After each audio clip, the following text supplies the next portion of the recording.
بسم الله الرحمن الرحيم. عن ابن عباس رضي الله تعالى عنهما أن رسول الله صلى الله عليه وسلم قال: من وقع على بهيمة فقاتلوه واقتلوا البهيمة، أو كما قال عليه الصلاة والسلام والتسليم. இப்னு Abbas ரலியல்லாஹு தஆலா அன்ஹு அவர்கள் அறிவிக்கக்கூடிய ஹதீஸ் இது. அல்லாஹ்வுடைய திருத்தூதர் முஹம்மது நபி ஸல்லல்லாஹு அலைஹி வஸல்லம் அவர்கள் சொன்னார்கள்: மன் வகஅ அலா பஹீமத்தின் ஃபக்துலூஹு. நாம் அன்பு, காதல், பாசம், பிரியம் சம்பந்தமான சில செய்திகளை பார்த்துக்கிட்டு வர்றோம். சமீபத்தில் நாம் நாளேடுகளில் செய்திகளில் பார்த்த விஷயங்களில் ஒன்று, தான் இறந்து போகும்போது தன்னுடைய சொத்துக்களை தன்னுடைய நாயின் பெயரில் எழுதி வைத்துவிட்டு இறந்து போன நபரை பார்க்கிறோம்.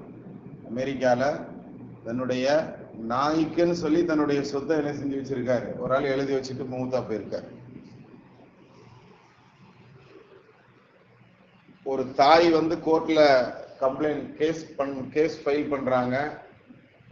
என்னுடைய மகன் என்கிட்ட ஒரு நாளைக்கு கொஞ்ச நேரமாவது பேசணும், அதுக்கு எனக்கு டைம் வாங்கி கொடுங்க, என் மகன்கிட்ட இருந்து அவ்வளோ பிஸியா இருக்கிறான் என்னுடைய மகன் சொல்லி கோர்ட்ல வழக்கு தொடுக்கிறாங்க. அந்த வழக்கு விசாரணைக்கு வரும் பொழுது அந்த தாய் வைக்கக்கூடிய வாதம், நான் அந்த பிஸி இந்த பிஸி நான் அது இதுன்னு சொல்லி என்ன செய்யறான், அந்த மகன் சொல்றான். அந்த தாய் சொல்ற ஒரே ஒரு விஷயம், அந்த நாயவாது கூப்பிட்டு வாக்கிங் போறான், ஆனால் தாயாகிய என்னோடு கொஞ்ச நேரம் கூட உட்கார்ந்து பேசுற கூடவா அவனுக்கு டைம் கிடைக்கல அப்படின்னு சொல்லி அந்த அம்மா கேட்ட செய்திகளை எல்லாம் நான் நாளேடுகளில் பார்க்கிறோம். கண்ணியமானவர்கள், அதாவது ஒரு நாய்க்கு கொடுக்கக்கூடிய மரியாதையை கூட பெற்றோர்களுக்கு, மனிதர்களுக்கு உண்டான அந்த பாசம் நேசம் இல்லை அப்படிங்கிறத நாம இதுல எல்லாம் நம்ம பார்க்க முடிகிறது.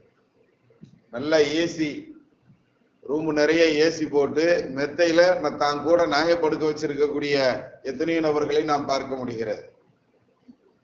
பிள்ளைகள்லாம் கடைசியில என்ன செய்யறாங்க, நல்லா படிக்க வச்சு வெளிநாடுகளுக்கு போயிடுறாங்க. பெத்தவங்களுக்கு துணையா கடைசியில மிருகங்கள் தான் இருக்கிறது. அதே மாதிரி எத்தனையோ மிருகங்கள் உதவிகரமாக நடந்து கொண்ட விஷயங்களையும் நாம் என்ன செய்யறோம், பார்க்கிறோம். அதே மாதிரி நம்மளுடைய மார்க்கத்துல நாய் அப்படிங்கிறது அனுமதிக்கப்பட்ட ஒரு விஷயமா அப்படின்னா, நாய்ங்கிறது அனுமதிக்கப்படாத விஷயம்தான். ஒரே ஒரு இதுக்காக பயன்படுத்திக்கலாம், பாதுகாப்பு கருதி அதை என்ன செய்யலாம், வளர்க்கலாமே தவிர பெட் அனிமல்ஸ், அதாவது மிருகங்களை வீட்டுல செல்ல பிராணிகளாக வளர்ப்பதற்கு நம்மளுடைய மார்க்கத்துல அனுமதி கிடையாது.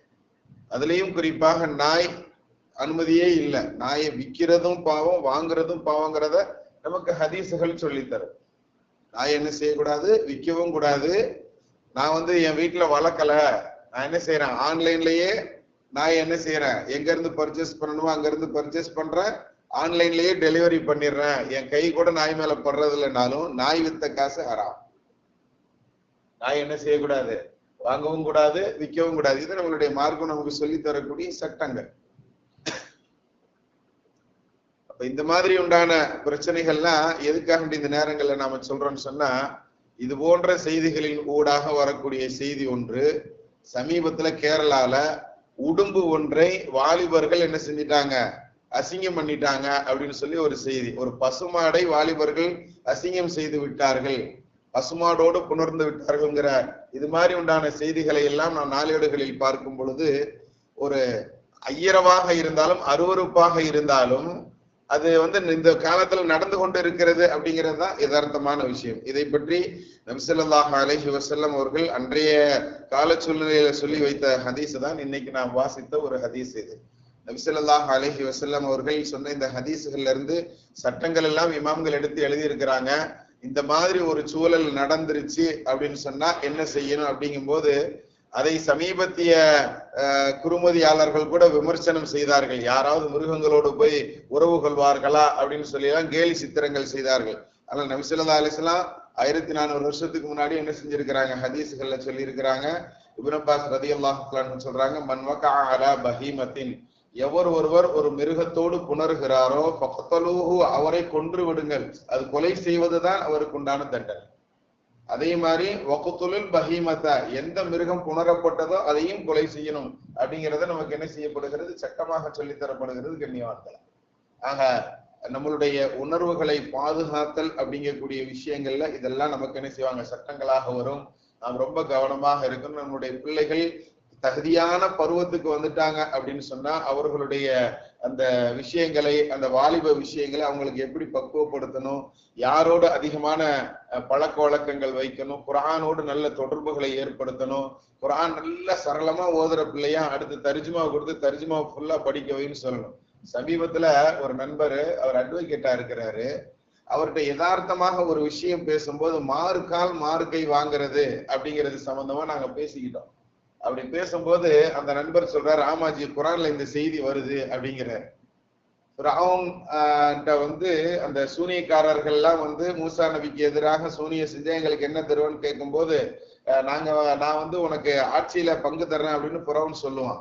அப்ப அவங்க அந்த சூனியங்களை செய்யும் பொழுது மூசா அலைஹிஸ்ஸலாம் ஜெயிச்சு விடுவாங்க.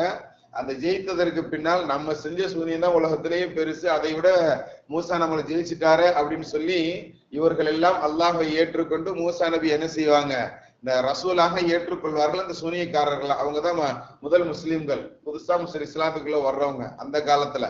அப்ப அந்த நேரத்துல அவங்க எல்லாம் சஜிதால விழுந்துருவாங்க அப்படின்னு சொல்லி வரும். என்கிட்ட கேட்காம நீங்க மூசாவை ஏத்துக்கிட்டீங்களா, உங்களெல்லாம் மாறுகால் மாறுகை வாங்குவோம் பாரு அப்படின்னு சொல்லி புறோன்னு சொல்லுவான்.